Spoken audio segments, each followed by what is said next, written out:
მოგესალმებით ეთერშია დასოტევის საინფორმაციო გამოშვება დღის მთავარ სიახლეებს მარია მელიევა გაგაცნობთ. სახელმწიფო უსაფრთხოების სამსახურის უფროსმა მამუკამ დინარაძემ დაზვერვის სააგენტოს თანამშრომლებს სააგენტოს ახალი ხელმძღვანელი ვლადიმერ კონსტანტინიდი წარუდგინა. ინფორმაციას სახელმწიფო უსაფრთხოების სამსახური ავრცელებს.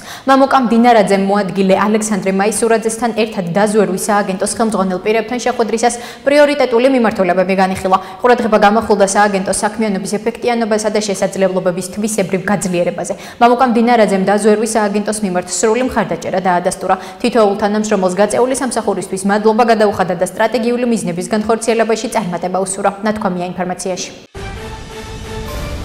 საქართველოს მეხუთე პრეზიდენტი სალომე ზურაბიშვილი პოლონეთში გაემგზავრა, სადაც მსოფლიო ლიდერებთან ერთად ვარშავის უსაფრთხოების ფორუმში მიიღებს მონაწილეობას. პრესამსახურის ინფორმაციით სალომე ზურაბიშვილი სიტყვით გამოვა პანელურ დისკუსიაზე ევროკავშირი გაფართოების მომდევნო ნაბიჯი და მონაწილეებს მთავარი მომხსენებლის რანგში მიმართავს. სალომე ზურაბიშვილი ევროკავშირის, ამერიკის შეერთებული შტატების, დიდი ბრიტანეთის, საფრანგეთის, უკრაინისა და ლიეტუვის წარმომადგენლებთან ერთად დაესწრება ოფიციალურ ვახშამს, რომელიც პოლონეთის საგარეო საქმეთა მინისტრ რადოსლავ სიკორსკის მიერ კონფერენციის მონაწილეების პატივსაცემად გაიმართება. 30 სექტემბერს იგეგმება პრეზიდენტ ზურაბიშვილის მონაწილეობა პანელურ დისკუსიაში გაუტეხავი ბრძოლა დემოკრატიული სუვერენიტეტისათვის მტრულ სამეზობლოში. ამავე დღეს იგი მთავარი მომხსენებლის რანგში წარსდგება დისკუსიაზე. ქალები გლობალური უსაფრთხოების წინსვლისათვის. ნათქვამია გავრცელებულ ინფორმაციაში. საუბარს ვერ დავიწყებ ჩვენი მოლდოველი მეგობრებისთვის დიდი წარმატების მილოცვის გარეშე, რაც მათთვის და პირადად მაია სანდოსთვის გამარჯვებაა და მინდა მივულოცო მას, მაგრამ ეს ასევე გამარჯვებაა ევროპისთვის, დემოკრატიისთვის და ჩვენთვის, ქართველებისთვის. ამის შესახებ საქართველოს მეხუთე პრეზიდენტმა სალომე ზურაბიშვილმა ვარშავის უსაფრთხოების ფორუმზე ევროკავშირის გაფართოების შემდეგი თავის სიტყვით გამოსვლისას განაცხადა. ეს იმედის და იმის სიგნალია, რომ მტკიცედ დავრჩეთ ჩვენს ბრძოლაში, რათა დავუბრუნდეთ იმავე ევროპულ გზებს, რომელიც ერთად დავიწყეთ უკრაინამ, მოლდოვამ და საქართველომ და არ არის დამთხოვა, რომ რუსეთის თავდასხმები და აგრესია სხვადასხვა ფორმით მიმართულია ამ სამი ასოცირებული ქვეყნის წინააღმდეგ, აღნიშნა ზურაბიშვილმა. არანაირი რევოლუცია და სახელმწიფო გადატრიალება არ და ვერ მოხდება. თუ კი ვინმე გაბედავს კანონის წინააღმდეგ წასვლას, ამას კანონის ფარგლებშივე ძალიან მკაცრი რეაგირება მოჰყვება. ჩვენი შესაბამისი უწყებები მუშაობენ და გაძლევთ სიმშვიდის გარანტიას. ამის შესახებ დედაქალაქის მერმა მედიასთან ისაუბრა ჟურნალისტის შეკითხვაზე, რა მოლოდინი აქვს 4 ოქტომბრისთვის იმის ფონზე, რომ გავრცელდა ინფორმაცია, რომ პაატა ბურჭულაძე და მურთაზ ზოდელაბა ბაჩო ახალაიას შეხვდნენ კახაკალაძის თქმით, ქვეყანაში არანაირი რევოლუცია და სახელმწიფო გადატრიალება არ მოხდება. რაც შეეხება პაატა ბურჭულაძეს, მასზე სერიოზული საუბარი შეუძლებელია. დააკვირდით რა ტიპის განცხადებებს აკეთებს. საერთოდ არალოგიკურია მისი მხრიდან გაჟღერებული მესიჯები. რამდენიმე დღის წინ სოციალურ მედიაში შემთხვევით ვნახე მისი ინტერვიუ ინგა გრიგოლიასთან. უყუროს ნორმალურმა ადამიანმა ამას და ყველაფერი ცხადი გახდება, აღნიშნა კახაკალაძემ.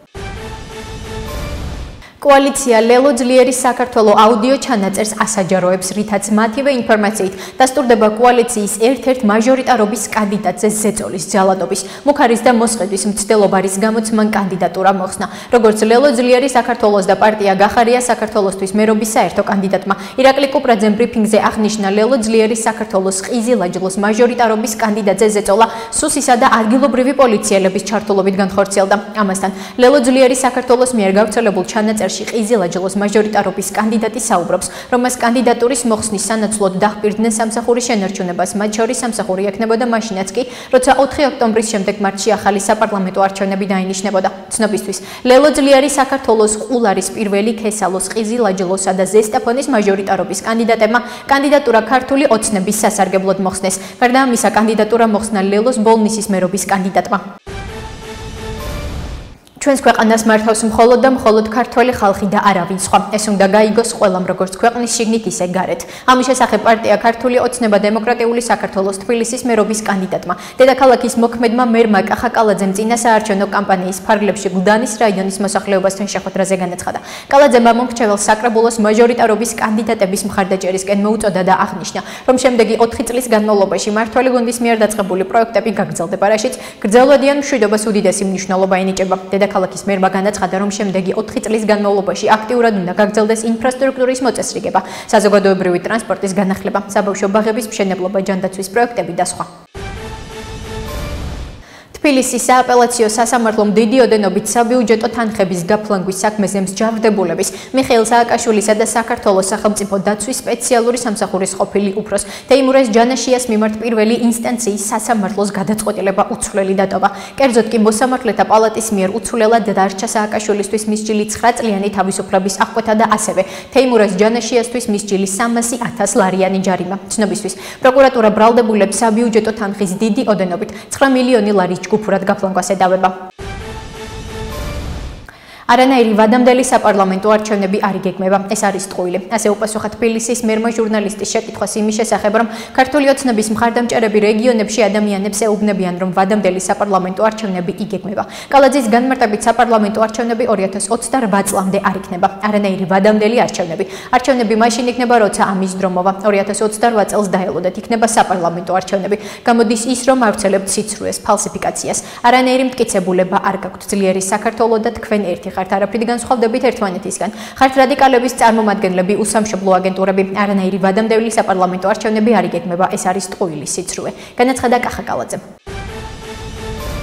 საკონსტიტუციო სასამართლომ უნდა შეაფასოს ამ კონსტიტუციის მოთხოვნების შესაბამისობაში არის თუ არა ის არჩელი, რომელიც განსახილველად შევა. ამის შესახებ პარლამენტის პირველმა ვიცე-სპიკერმა გია ვოლსკიმ ჟურნალისტებთან განაცხადა, რითაც გამოეხმაურა საგამოძიებო კომისიის გადაწყვეტილებას, რომ მათი დასკვნა საკონსტიტუციო სასამართლოში შესაბამისი სამართლებრივი პროცედურების წამოწყების საფუძველი გახდეს, რომლის მიზანიც ნაციონალური მოძრაობის და მისი წევრების პოლიტიკური საქმიანობის აკრძალვა იქნება. ვოლსკის თქმით, სარჩელში საუბარია იმ პოლიტიკურ სუბიექტებზე, რომლებმაც უსაშუალო პრობლემა შეუქმნეს საქართველოს. ცნობისთვის პარლამენტის ვიცე-სპიკერმა დროებითი საგამოძიებო კომისიის თავმჯდომარე თია წულუკიანმა განაცხადა, რომ საპარლამენტო უმრავლესობამ და ქართულმა ოცნებამ მიიღო გადაწყვეტილება.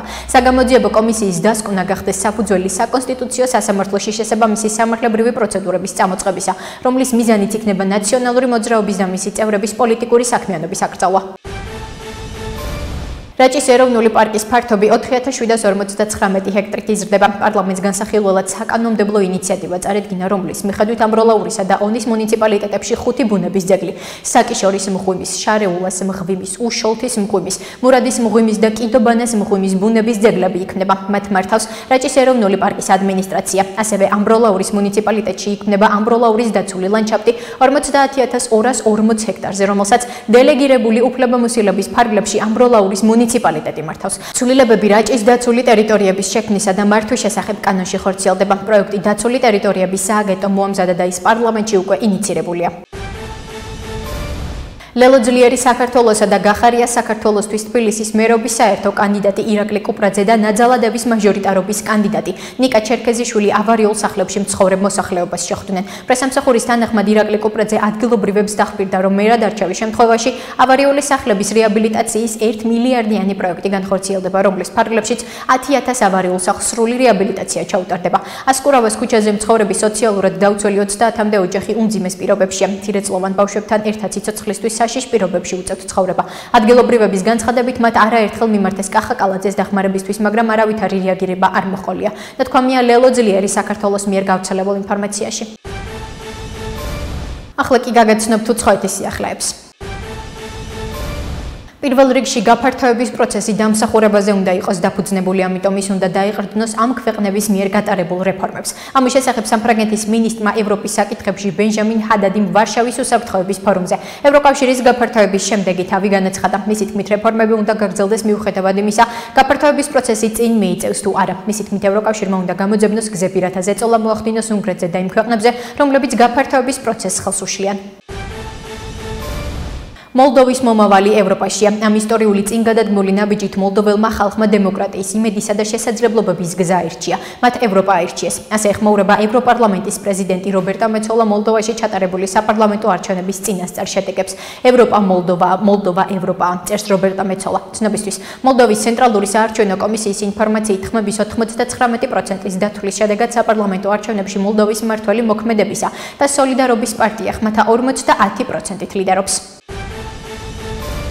ვესაუბრე მოლდოვის პრეზიდენტს მაიას სანდუს. მოხარული ვარ, მებულოცა მაიას ძალიან მნიშვნელოვანი გამარჯვება და წარმატებები ვუსურვა. ამის შესახებ უკრაინის პრეზიდენტი ვოლოდიმირ ზელენსკი X-ზე წერს. მისი განცხადებით ამ არჩევნებმა აჩვენა, რომ რუსეთის დესტაბილიზაციის გამომწვევი საქმიანობა მარცხდება, ევროპაში კი მოლდოვა იმარჯვებს. რუსული დივერსია და მუდმივი დეზინფორმაცია ამ ყველაფერმა შედეგი არ გამოიღო. მნიშვნელოვანია, რომ მოლდოვა ეფექტურად იცავდა თავს საფრთხეებისგან ყველასთან ერთად, ვინც დახმარება გაუწია. ჩვენ ყოველთვის ვუჭერთ მხარს მოლდოვას, გავაგრძელებთ ერთად მუშაობას. გამოწვევების ერთობლივად დაძლევას და ისეთი მომავლის აშენება, სადაც ჩვენს ხალხებს ექნებათ ძლიერი პერსპექტივები უსაფრთხოებაში, ეკონომიკაში და შესაბამისად სოციალურ ცხოვრებაში, წერს ზელენსკი. ამერიკის შეერთებული შტატების მიჩიგანის შტატის ქალაქ გრანდ ბლანკში მორმონთა ეკლესიაში სროლის შედეგად სულ მცირე 4 ადამიანი დაიღუპა და 8 დაიჭრა. ინფორმაცია CNN ადგილობრივ პოლიციაზე დაყრდნობით ავრცელებს. გავრცელებული ინფორმაციით შეიარაღებული პირი წირვის დროს ეკლესიის ტერიტორიაზე ავტომობილით შევარდა, სროლა დაიწყო და შემდეგ განზრახ გააჩინა ცეცხლი. შეიარაღებული მამაკაცი 40 წლის თომას ჯეიკობ სანფორდი პოლიციის მხრიდან გახსნილ საპასუხო ცეცხლს ემსხვერპლა. თავდასხმის მოტივი ამ დროისთვის უცნობია. ასეთი იყო მიმდინარე სიახლეები, მომავალ შეხვედრამდე.